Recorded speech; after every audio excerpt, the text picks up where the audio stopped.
एवं नमः शिवाय। आज हम जिस रहस्य की गहराई में उतरने जा रहे हैं वह न केवल हिंदू धर्म बल्कि संपूर्ण ब्रह्मांड के मूल को छूता है।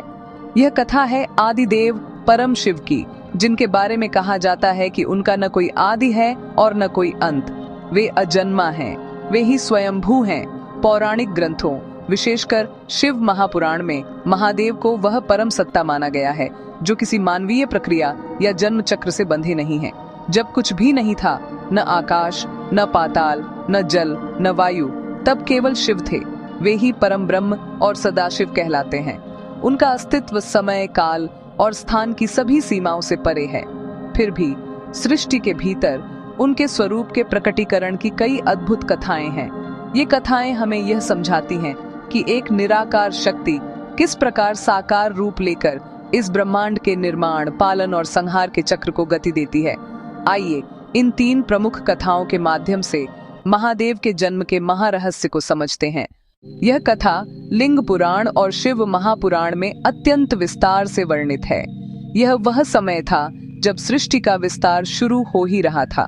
भगवान विष्णु जो सृष्टि के पालक हैं और भगवान ब्रह्मा जो सृष्टि के रचयिता हैं, दोनों के मन में श्रेष्ठता को लेकर एक अहंकार उत्पन्न हो गया। ब्रह्मा कहते थे कि वे सृष्टि के जनक हैं, इसलिए वे श्रेष्ठ हैं। विष्णु कहते थे कि ब्रह्मा का जन्म उनकी नाभि कमल से हुआ है, इसलिए वे विष्णु ही मूल और श्रेष्ठ हैं। जब यह विवाद चरम पर पहुंच गया और ब्रह्मांड में उथल पुथल मच गई, तब उस परम शक्ति ने हस्तक्षेप करने का निर्णय लिया। अचानक दोनों के बीच एक विशाल, ज्वलंत और अनंत अग्निस्तंभ ज्योतिर्लिंग प्रकट हुआ। यह स्तंभ इतना विराट और तेजस्वी था कि इसका ताप सहना किसी के लिए संभव नहीं था। यह न सिर्फ ऊपर आकाश तक बल्कि नीचे पाताल तक भी फैला हुआ था। इसका न कोई आरंभ दिख रहा था और न कोई अंत।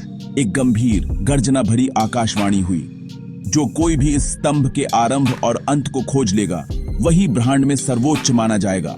भगवान विष्णु ने तुरंत वराह, जंगली सुअर का विकराल रूप धारण किया और स्तंभ के आधार को खोजने के लिए धरती को खोदते हुए पाताल की गहराइयों में उतर गए। वहीं भगवान ब्रह्मा ने हंस, राजहंस का रूप लिया और उसकी चोटी का पता लगाने के लिए तेजी से अनंत आकाश की ओर उड़ान भरी। दोनों ने लाखों कल्पों तक अथक प्रयास किया। विष्णु ने पूरी शक्ति लगा दी, पर वे आधार तक नहीं पहुंच पाए। ब्रह्मा भी ऊपर जाते रहे, पर उन्हें शीर्ष का कोई संकेत नहीं मिला। अंततः दोनों ही अपनी हार स्वीकार करते हुए उस स्थान पर वापस लौट आए जहां स्तंभ प्रकट हुआ था। उनके सभी प्रयास व्यर्थ सिद्ध हुए। जब ब्रह्मा और विष्णु ने अपनी पराजय मानकर उस अद्भुत स्तंभ की स्तुति करना शुरू किया, तभी उस ज्योतिर्लिंग के मध्य से भगवान शिव स्वयं प्रकट हुए। उनका शांत और तेजस्वी स्वरूप तीनों लोकों को प्रकाशित कर रहा था। महादेव ने स्पष्ट किया कि वे ही आदि और अंत हैं। यह ज्योतिर्लिंग उनके अनादि स्वरूप का प्रतीक है। उन्होंने ब्रह्मा और विष्णु को यह ज्ञान दिया कि वे तीनों, ब्रह्मा, विष्णु, महेश, एक ही परम सत्य के 3 आवश्यक कार्य सृष्टि, पालन, संहार हैं। इस प्रकार महादेव ने न केवल जन्म लिया बल्कि अपने प्राकट्य से ही संपूर्ण देव सृष्टि को परम ज्ञान से अवगत कराया। विष्णु पुराण और श्रीमद् भागवत पुराण में महादेव के प्राकट्य की एक और मार्मिक कथा मिलती है। यह कथा बताती है कि क्यों महादेव को उनके एक प्रमुख नाम रुद्र से पुकारा जाता है। सृष्टि के आरंभ में जब ब्रह्मा जी ने संसार की रचना का कार्य शुरू किया, तो उन्हें एक ऐसे बलशाली पुत्र की आवश्यकता हुई जो सृष्टि के विभिन्न कार्यों को संभाल सके। इस इच्छा से ब्रह्मा जी ने गहन तपस्या की। इसी तपस्या के दौरान उनके माथे के तेज से एक अत्यंत तेजस्वी लेकिन क्रोधित सा दिखने वाला बालक प्रकट हुआ। यह बालक जन्म लेते ही जोर जोर से रोने लगा। उसके रोने की ध्वनि से संपूर्ण वातावरण में बेचैनी छा गई। ब्रह्मा जी ने बालक से पूछा कि वह क्यों रो रहा है। बालक ने उत्तर दिया कि उसके रोने का कारण यह है कि उसका कोई नाम नहीं है। तब ब्रह्मा जी ने बालक का रोना शांत करने के लिए उन्हें पहला नाम दिया, रुद्र, जिसका अर्थ है वह जो रोता है। लेकिन बालक का रोना नहीं रुका।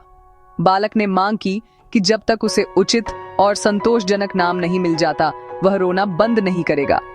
तब ब्रह्मा जी ने क्रमानुसार बालक को 7 और नाम दिए, जो प्रकृति के विभिन्न तत्वों और शक्तियों का प्रतिनिधित्व करते थे। सर्व, जल, भाव, वायु, उग्र, अग्नि, भीम, आकाश, पशुपति, पृथ्वी, ईशान, सूर्य और महादेव, चंद्रमा। कहा जाता है कि जब ब्रह्मा जी ने उन्हें 8वां नाम महादेव दिया, तब जाकर बालक शांत हुआ और हंसने लगा।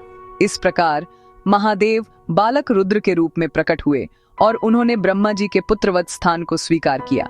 यह कथा दर्शाती है कि महादेव आवश्यकता पड़ने पर सहज और भावनात्मक रूप से भी सृष्टि के साथ जुड़ते हैं ताकि संतुलन बना रहे। रुद्र के ये 8 रूप बाद में प्रकृति के 8 तत्वों के स्वामी माने गए।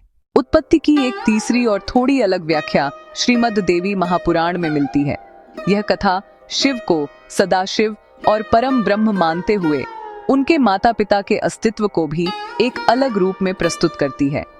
देवी महापुराण के अनुसार केवल एक ही परम शक्ति है जिसे काली सदाशिव कहा जाता है।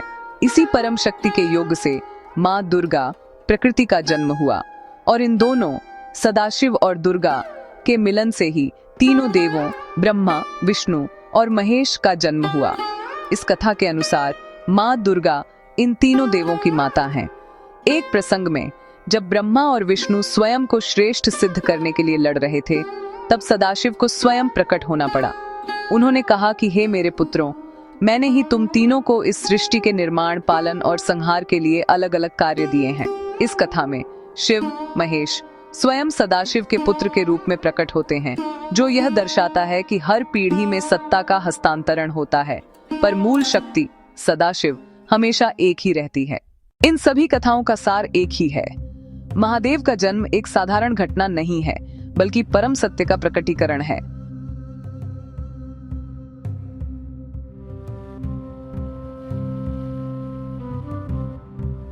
With subtle glow and heat haze.